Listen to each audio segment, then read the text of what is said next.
Howdy, I'm going to talk about two different crypto, both in the same space, Ondo and XDC, and we're going to look at the statistics around them, or I should say the analytics around them, and the various data that we can find to see if we should invest in one or the other or both or neither. I do a lot of videos on particular crypto, but also I have a school community down below that I always like to plug. It has a monthly fee, but you can ask and talk about direct questions myself and others, as well as I have a lot of classroom courses providing how-to videos for everything you would want to know with crypto. If you watch me, you know I always like to say, well, my disclaimer is I'm a big dumb animal, don't do what I do.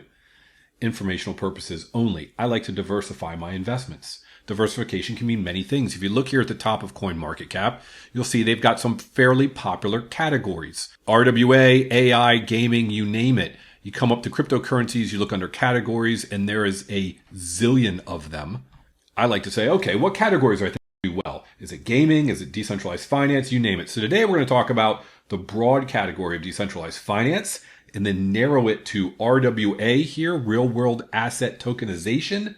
And then within that, we're going to talk about tokenizing, not real estate, not cars, but treasuries for those that are looking to chase yield. I believe tokenization of treasuries is something that people say, that's not interesting, that's not sexy. However, it's something that has been around for quite a while and always will be. Money flows in and money flows out depending upon market conditions, but people are always buying treasuries. So if you look here on the real world asset category on CoinMarketCap, there's a whole list of them. They're not all doing the same things. For example, some of these like Avalanche or Hedera are layer ones. They provide many different solutions, services, whatever you want to call it. Real world asset tokenization is one of them, but we're going to look at Ondo and XDC network because they're both specifically tokenizing assets. That is their one and only focus for the most part. XDC is a little broader, but at the moment, what they're both doing is tokenizing treasuries and providing a yield. Ondo is focused on short term. So short term US treasuries, that's what's backing their yield. And they're typically like 3-month or 6-month. XDC network, long-term, what you would call treasury bonds. They can be anywhere from 2 to 30 year. What are the main differences? Well, the shorter term ones, obviously a little more liquid. The longer term ones typically will have a higher interest rate. So there's that little bit of a balance. All right. So now you know what they both do. Essentially the same thing. Here's the Ondo website. You can dig into it. They've got their platform here called Flux. And then XDC network, and you can dig into that as well. But I gave you the basics. Now, Ondo has essentially two products, OUSG and what they call yield, which I believe is the USDY yield token. And then XDC has the USTY backed by the bonds. And on Ondo, they're both backed by the bills. Okay, so they're both backed by treasuries. So now if we jump into DeFi Llama and we look up the XDC network, it's going to show us the total value locked. It's around 20 million at the moment.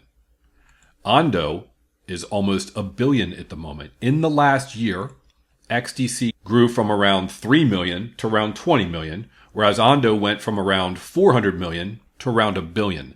So 20 million versus $1 billion. That's a huge difference. So let's look at these data points. We have the Ondo currently at a 2.6 billion market cap and an 8.2 fully diluted.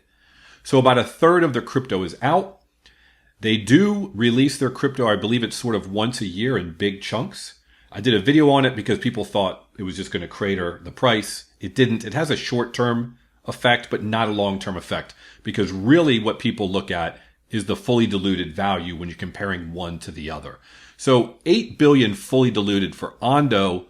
Let's compare that to XDC network, and that's a 2.7 billion. All right, so almost 3. So it's like a third.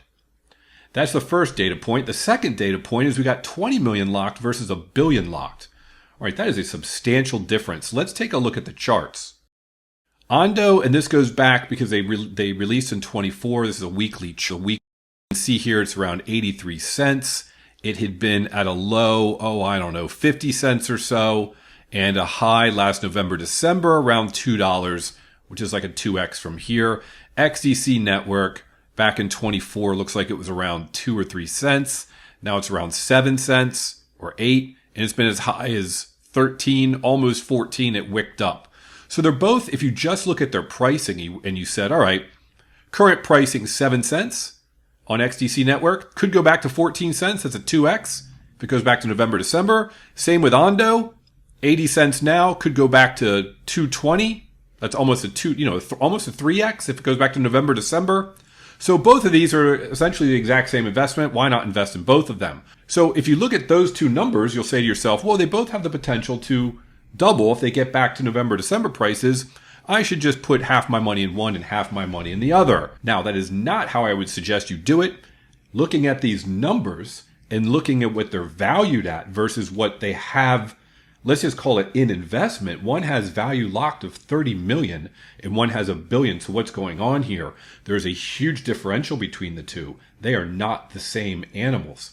One of them is either hugely undervalued, either Ondo is vastly undervalued, and it should have a much greater valuation based on what the TVL, or Maker is way overvalued, right? Because it only has a 30 million and it's at a third of the market cap or a third of the fully diluted of Ondo. What do I think? And this is just my opinion. I own Ondo. I do not own XDC. I am not buying XDC. I believe that that one is greatly overvalued. Now, I could be wrong. And if I'm wrong and it's valued right, well, that's awesome, because that means Ondo should be way higher. When you're looking at crypto and you're thinking of purchasing one, I highly recommend not only do you do your own research, but you also compare it to other cryptos that are essentially doing the same thing or as close as you can get. And these were the two closest ones I could find that were also, close in market value and fully diluted. That's it for today. Hope this is helpful. Have a great day. Hope we can all make generational wealth together with crypto. Thanks for watching.